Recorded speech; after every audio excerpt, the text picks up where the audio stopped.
Hello friends, कैसे हैं आप सब? बढ़िया। चलिए आज हम पढ़ने जा रहे हैं मैथ्स का एक ज़बरदस्त इम्पॉर्टेंट थ्योरम, यूलर थ्योरम अर्थात यूलर का प्रमेय। और ये प्रमेय क्या कहता है, सबसे पहले हम इसका स्टेटमेंट देखते हैं, फिर इस थ्योरम का प्रयोग करते हुए हम इन दोनों प्रश्नों को सॉल्व करेंगे। काफ़ी इंपॉर्टेंट प्रश्न है। इस प्रकार के प्रश्न तो अक्सर एग्जाम में पूछे ही जाते हैं, चाहे मैथ्स का आप कोई भी कॉम्पिटिटिव एग्जाम की तैयारी कर रहे हो। ये तो नंबर सिस्टम के अंतर्गत ये इस सिलेबस में शामिल होता है, तो ये काफ़ी इंपॉर्टेंट टॉपिक है। अच्छा, यहाँ पर एक फंक्शन इस्तेमाल हुआ है phi N, Euler's phi function हम इसको कहते हैं, कोसेंट फंक्शन भी इसको हम कहते हैं। और इसके इस टॉपिक पर एक प्रॉपर पूरा का पूरा एक वीडियो बना हुआ है, आप उस वीडियो को जरूर देखें, पूरा आपका बेसिक पूरा क्लियर हो जाएगा। ये फंक्शन बहुत अच्छे तरीके से समझाया गया है। इसके लिए जितने नियम होते हैं, जो जो फॉर्मूले होते हैं, पर्याप्त एग्जाम्पल्स के साथ समझाया गया है। तो उस वीडियो को आप जरूर जाकर देखें। डिस्क्रिप्शन बॉक्स में आपको इस वीडियो का लिंक मिल जाएगा, तो आप जरूर देखें। तो चलिए हम शुरू करते हैं यूलर प्रमेय। यदि संख्या a की घात फाई n को n से विभाजित करें तो शेषफल कितना बचता है? 1 बचता है।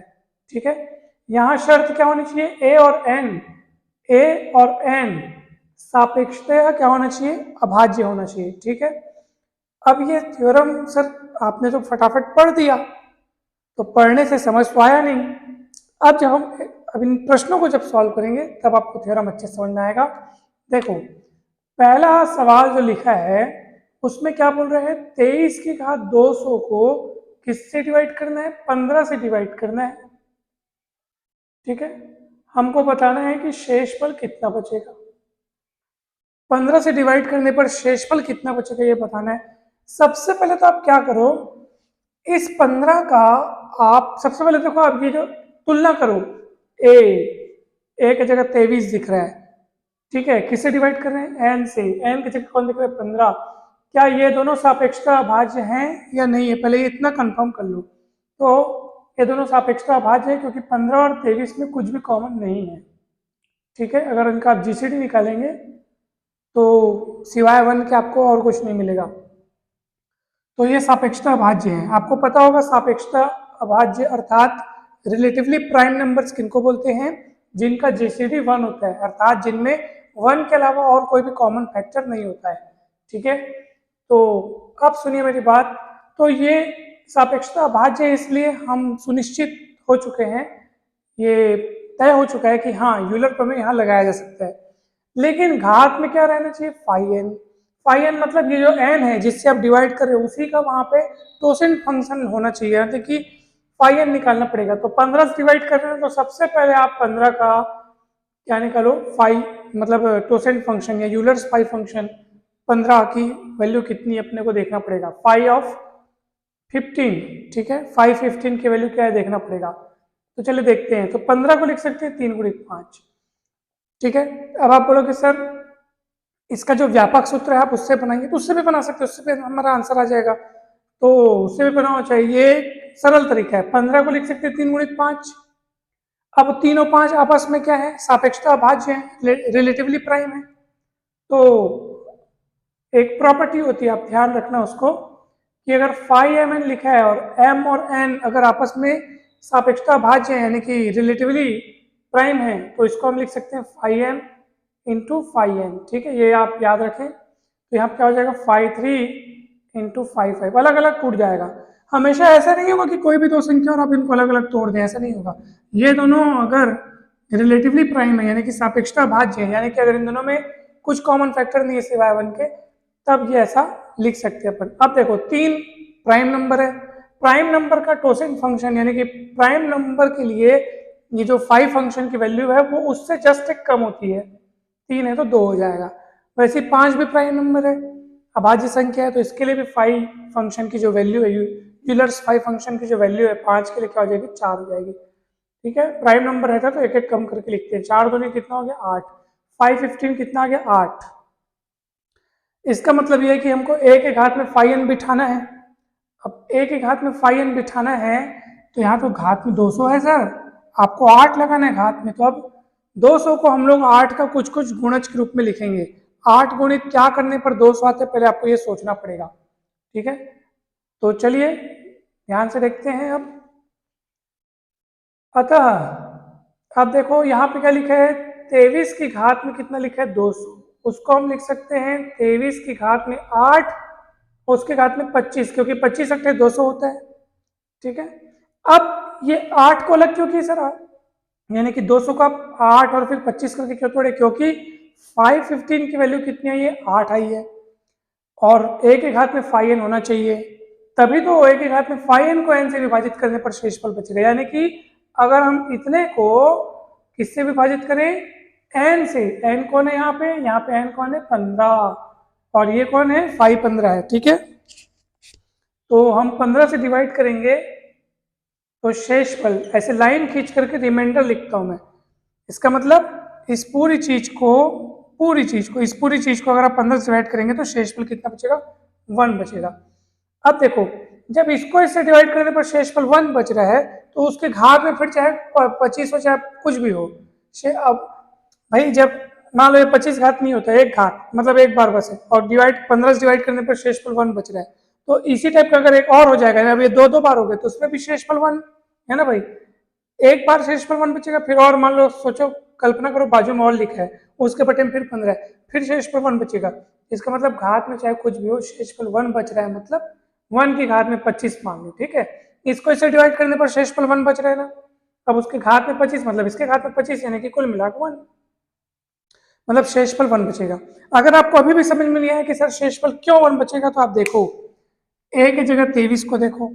ठीक है, फिर क्या लिखे फाइ n कौन, फाइ n की जगह 15 है, तो फाइ n, तो ये फाइ n कितना है, फाइ n हमारा 8, ये 8, यही फाइ 15 है, जो इससे डिवाइड कर रहे हो उसी का फाइ है, ये उसी का फाइ फंक्शन का वैल्यू है।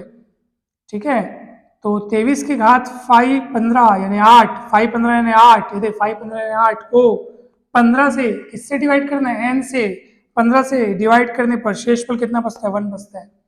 अब शेषफल 1 बचेगा तो 1 की घात में 25, 1 की घात में कुछ भी हो तो 1 ही आता है आंसर, तो आपका आंसर कितना आ गया, 1 आ गया। ठीक है, इसको इसे देखो, हमें लाइन खींच के हम रिमाइंडर बता रहे हैं ना, आप ये ना सोचना कि आप इसको इसे डिवाइड कर रहे हो, भागफल बता रहे हो, कि नहीं, हम ये जो सेंटेंस लिखा है ना, देखो a को b से डिवाइड करने पर जो शेषफल बचता है वो जो होता है उसको यहाँ लिखा जाता है, ये उसका नोटेशन समझ लो कि इसको इससे डिवाइड करने पर जो शेषफल बच रहा है उसका ये नोटेशन है। ठीक है ना, आपको समझ में आ रहा है ना। ठीक है, तो ये क्वेश्चन सॉल्व हो गया और पहले वाले का आंसर आ गया कि शेषफल कितना बचेगा, तो 1 बचेगा, ये आपका आंसर है। अब दूसरा क्वेश्चन, वो भी मैं आपको बता देता हूँ, बहुत सरल है, घबराना नहीं है आपको। देखिए 37 की घात में 25 को 24 से भाग देने पर शेषफल क्या बचेगा, फिर से वही बात आ गई यहाँ पे, 37 की घात में 25 को किससे डिवाइड करना है, 24 से डिवाइड करना है, 24 से भाग देना है, और शेषफल हमको बताना है, शेषफल कितना बचेगा वो हमको बताना है। ठीक है, ध्यान से समझिएगा। सबसे पहले आप फिर से तुलना कर लो, a की घात में फाइ n, अभी फाइ n नहीं है ना, ये वो अपने को देखना है, n कौन है यहाँ पे, n से विभाजित, 24 से विभाजित, मतलब n की जगह भैया यहाँ पे 24 है, a कौन है, a जो आधार है वो 37 है। ठीक है, वही a आपका a है, a की घात फाइ n, तो 37 है हमारे पास। ठीक है, तो a की जगह 37 है। अब चेक कर लो कि थ्योरम की जो शर्त है वो यहाँ फुलफिल हो रही है कि नहीं हो रही है, मतलब ए और एन क्या होना चाहिए, सापेक्षता अभाज्य होना चाहिए। तो क्या 37 और 24 क्या आपस में सापेक्षता अभाज्य हैं, जी हाँ हैं, ये दोनों आपस में रिलेटिवली प्राइम है, दोनों में कुछ भी कॉमन फैक्टर नहीं है सिवाय 1 के। ठीक है, यानी इन दोनों का जीसीडी निकालेंगे तो 1 आएगा। अब सुनो मेरी बात ध्यान से, फटाफट से आप फाइ n निकाल ले रहो, क्योंकि अपने को यूलर्स थ्योरम में फाइ n की जरूरत पड़ती है, तो फाइ ऑफ 24 आप निकाल ले रहो। फिर से वही बात आ गई, इसको लिख सकते 3 अट्ठे 24। ठीक है, 3 और 8 फिर से रिलेटिवली प्राइम है, यानी कि सापेक्षता भाज्य है, तो फाइ 3 फाइ 8 लिख सकते हैं, उसको अलग अलग बांट सकते हैं। हमेशा अलग अलग नहीं बटेगा। मान लो यहाँ पे लिखा रहता 2 और 8 और आप बोलते सर इसको अलग अलग बांटो, जैसे इसको बांटे हो 5 2 × 5 8 लिख दो इसको सर, तो ये गलत हो जाता। क्यों? क्योंकि 2 और 8 आपस में मतलब कि सापेक्षता भाज्य नहीं है, रिलेटिवली प्राइम नहीं है। देख लो आप 2 और 8 का जीसीडी निकालोगे तो 1 नहीं आएगा, बल्कि कितना आएगा, 2 आएगा। तो यहाँ पर हमेशा इसको नहीं लिख सकते ना भाई, यहाँ लिख सकते हैं। अब देखो ध्यान से देखेंगे तो ये हो जाएगा 5 3, इसकी वैल्यू हो जाएगी 2, क्योंकि अभाज्य संख्या के लिए टोसेंट फंक्शन से एक कम होता है। 5 8 है तो 7 मत कर देना भैया, 5 8 है तो 7 ना करना। आप क्या करेंगे यहाँ पे, इसको लिख दो 2 की घात 3, ठीक है। अब ये आप ध्यान रखना 5 ऑफ p की घात n कितना होता है बताओ, p की घात n माइनस p की घात n माइनस 1। p कौन है, अभाज्य संख्या है, और घात में कुछ भी हो सकता है। 2 क्या है, अभाज्य संख्या है। तो इसमें सूत्र लगाओ, क्या हो जाएगा बताओ, p की जगह 2 दिख रहा है और n की जगह 3 दिख रहा है, तो 2 की घात 3 माइनस 2 की घात 3 माइनस 1 यानी 2, ठीक है। तो 2 गुणित 8 में 4 के 4, 4 दूनी कितना हो गया 8, ठीक है। ये तो 2 की घात 3 यानी 8 और 2 दूनी 4, तो 4 दूनी 8 हो गया। ऐसे बढ़िया सरल। 5 24 कितना हुआ 8 हुआ। अब अपने को आप बोलोगे सर यहाँ पे तो 8 नहीं है, यहाँ तो 25 है, अब क्या किया जाए, तो उसको भैया हमको 8 के कुछ न कुछ गुणज के रूप में लिख के दिखाना पड़ेगा। तो ये आपको समझ में आ गया होगा 5 24 कितना आया है, 8 आया है। ये सूत्र का इस्तेमाल यहाँ किए हैं अपन, इसको ध्यान रखो। कहाँ पे किए हैं, यहाँ पे किए हैं। p की जगह 2 दिख रहा है, n की जगह 3 दिख रहा है। pn मतलब 2⁻³ माइनस pn माइनस 1 मतलब 2⁻³ माइनस 1 यानी 3 मतलब 2⁻², इस तरीके से होगा, ठीक है। अब देखो, अब हमको अगला काम क्या करना है वो सुनो आप। अब अगला काम क्या होना चाहिए, तो अगला काम होना चाहिए आपका, जो हमको दिया है ना 37 की घात में क्या दिया है, 25 दिया है, ठीक है। इसको किससे डिवाइड करना है, 24 से डिवाइड करना है। आगे बढ़ते हैं। 37 की घात में इसको लिख सकते हो क्या आप, 8 तिया 24। आप बोलोगे सर 25 है, तो भैया एक 37 को अलग कर दो बाबा। देख लो 8 तिया 24 और एक घात मिलके 25 हो जाएगा ना, ठीक है। किससे डिवाइड कर रहे हैं, 24 से डिवाइड कर रहे हैं। शेषफल जो बचेगा उसको अपने को ज्ञात करना है, शेषफल जो बचेगा वो ज्ञात करना है, ठीक है ना। 8 क्यों अलग किए, बिकॉज 5 ऑफ 24 की वैल्यू 8 है, तो ये 5 24 है। अब a की घात में 5n को अगर हम 5n से डिवाइड करेंगे तो शेषफल कितना बचता है, 1 बचता है। अर्थात ये पूरा 1 से रिप्लेस हो गया, शेषफल 1 बच गया। देखो a की घात 5n, ये 5n क्यों, क्योंकि 5 24 की वैल्यू आपने 8 निकाली है, a की घात n। अब वो घात कुछ भी हो, शेषफल 1 बच रहा मतलब 1 की घात में 3, तब भी वो 1 ही होगा। तो ये तो 1 हो गया, तो बचा कौन, ये 37 बच गया। तो अब हमको कुल मिला के इसका आंसर क्या आएगा बताऊं, 37 को 24 से डिवाइड करने पर जो भी शेषफल बचेगा वही आपका विश्व उत्तर होगा। ये तो बचा है ना, ये तो चलो भाई शेषफल 1 बच करके 1 × 37 हो गया 1, ये जो शेषफल यहाँ से 1 बचा वो और गुणित 37 = 37। अब उसको 24 से आप डिवाइड करो कितना बचेगा, तो ये आपके पास बचेगा 24 से कम 24, उसके बाद आप जब घटाओगे तो ये आपके पास बचेगा 13, ठीक है। तो 13 शेषफल बचेगा और यही आपका अभिष्ट उत्तर है, यही आपका आंसर है। और आप देख लो कहीं भी डाउट है तो आप पूछ सकते हैं। हम आशा करते हैं कि वीडियो आपको पसंद आया होगा। यूलर्स थ्योरम के और भी सारे क्वेश्चंस आप ट्राई करके देखें, और टोसेंट फंक्शन के लिए फुल डिटेल्ड वीडियो आप डिस्क्रिप्शन बॉक्स से उसमें लिंक जो है प्रोवाइड कर दिया गया है, तो आप वहां से देख सकते हैं। तो वीडियो अच्छा लगा हो तो जरूर लाइक करें, चैनल को अगर अभी तक आपने सब्सक्राइब नहीं किया है तो जरूर सब्सक्राइब करें, वीडियो को शेयर करें। अगर आपको लगता है कि ये लोगों के लिए, बाकी लोग जो कॉम्पिटिशन एग्जाम की तैयारी कर रहे हैं उनके लिए अगर फायदेमंद है, आपको ऐसा लगता है तो आप जरूर शेयर करें। तो अगर आप चाहते हैं कि ऐसे ही वीडियोस आते रहें अच्छे नॉलेजेबल वीडियोस आते रहें, तो आप चैनल को सपोर्ट करें। कमेंट करके बताएं कि वीडियो आपको कैसा लगा।